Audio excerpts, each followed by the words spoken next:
Good morning, folks, and welcome back to Canada's Boxing Channel. It is Friday, July the 4th. Happy 4th of July to any Americans watching. And of course, thank God it's Friday. So hopefully everyone's gearing up to have a nice weekend. And what have we got in the boxing world? Well, it's been a real roller coaster, hasn't it? You know, as we've talked about this week, we've seen former heavyweight champions saying they might come out of retirement, then they will come out of retirement. Now they're actually talking about a date. April the 9th or something for a trilogy with Usyk. I was thinking last night, Don Charles and Team Dubois must be thinking like, huh? Like, what are we? Chopped liver? You assume I'm going to lose to Usyk? Though I did see that Daniel Dubois actually spoke about this. He said he never believed that Tyson Fury was going to retire. And, you know, he's looking forward to maybe Tyson Fury fighting himself after he finishes off Usyk. So that would be interesting, right? Fury and Dubois. I don't think Fury wants any part of that. Anyhow, we've talked enough about Tyson Fury, at least, I think, this week. There's another fight that's been announced, apparently for November. I don't know, it's 90-something% a done deal, but it's not on BoxRec. So, but, you know, a lot of people have been talking about it. And that's David Benavidez and Anthony Yarde. So Anthony Yarde is going to be given, if all the reports are to be believed, right? He's going to be given another world title opportunity, which, I mean, fair play to him. You can't say, you can't criticize him if he's going to get this opportunity. Fair enough. Yarde is 27-3, 24 KOs. It's interesting. Benavidez is 24 KOs. I think he's 30-0. So anyhow, Anthony Yarde, who's rated number 10 in the world, number 4 in the UK,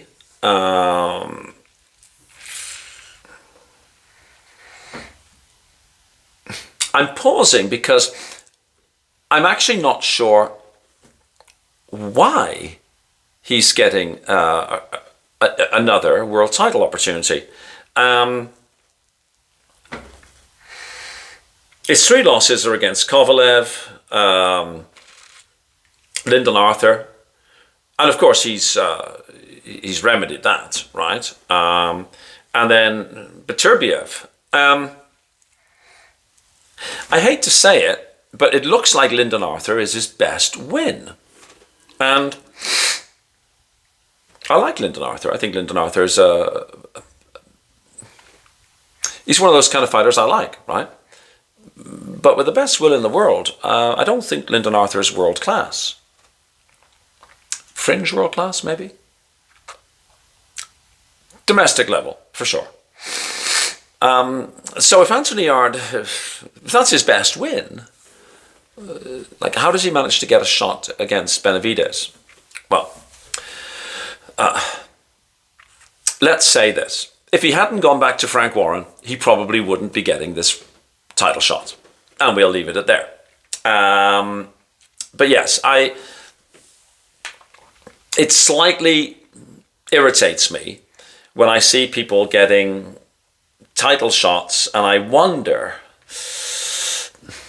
like, on the, I know, the fairness of it. I know, silly, isn't it? Fairness in boxing.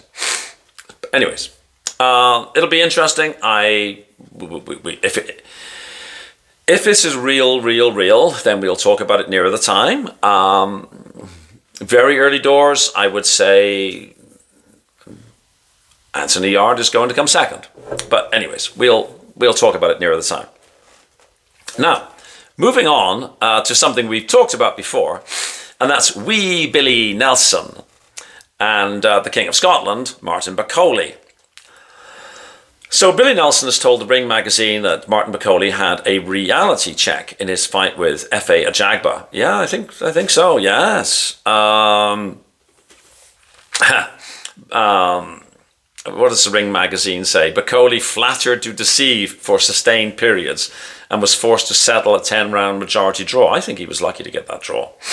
Anyhow, the thing that I wanted to talk about is Billy Nelson's comments. Here we go. Unlike Moses Itoma, what's Moses done to annoy Billy? I don't know. Who picks and chooses his opponents. I think every fighter picks and chooses their opponents, to be perfectly honest. But anyways, we'll fight anybody. Oh, okay. And Turkey Al-Sheikh knows that, Billy Nelson told the Ring magazine. If you accept a Joseph Parker fight on 36 hours notice, obviously your balls are in the right place. It didn't work, but we're confident it will going forward, especially after last time out. So, yes, Nelson has reiterated the need for Bakole to take better care of his body. And he told the Ring that he planned to hire a nutritionist and an American strength and conditioning coach. Though the vegetarian, that's Martin Bakole, needed to be more strict and disciplined with his food intake. I remember that. Yeah, we talked about that. We did a video about that. And the key thing that struck me is, like, you're only now hiring a coach and strength and conditioning guy? Like, I would have thought that would have occurred much earlier in Bakole's professional career. Hey, what do I know, as some people say. Billy Nelson said about Martin Bakole, he's got to understand it, otherwise he won't have the future I know he's capable of. Yes? So, we all know that. Anyways, after some weeks had passed, Billy Nelson was asked to assess the performance and future insights into Bakole's mindset, aware that other contemporaries were suddenly calling him out. And Billy Nelson says, it was the weight. Nothing to do with a lack of energy. He won rounds 8 through 10. It wasn't that he wasn't fit, just too heavy. That doesn't make sense to me. Because the weight would make you unfit, right? You know, if I gain 20 pounds, well, my fitness will deteriorate. It's not, oh yeah, you're fit, but you just 20 pounds overweight. Well, that's bollocks, isn't it? Right? So, you know, it doesn't make sense to me. Billy Nelson said that fight, talking about Efe Ajagba, was a reality check. He's very angry with himself, was back in the gym quickly, and we're hopefully preparing for another one around August, September. Well, good luck to him. But yeah, I mean, we've harped on this so many times. Like, how can a professional athlete paid to be a professional athlete balloon up? I don't know. And in the final bit of news, Eddie Hearn is once again speaking excessively, talking about how he's reached out now to Shelley Finkel to get this potential Wilder AJ thing underway. I'd rather he not say anything about it, to be honest. I'd rather him just sort of announce it rather than tease people, because I think the public sort of put up with these things, say 6 or 7 years ago, when there was when they were, you know, all these athletes were elites. But now I think we're all saying, like, oh yeah, okay, whatever. It's all a bit late. If you're going to deliver it, that's great. But don't keep, you know, running at the mouth.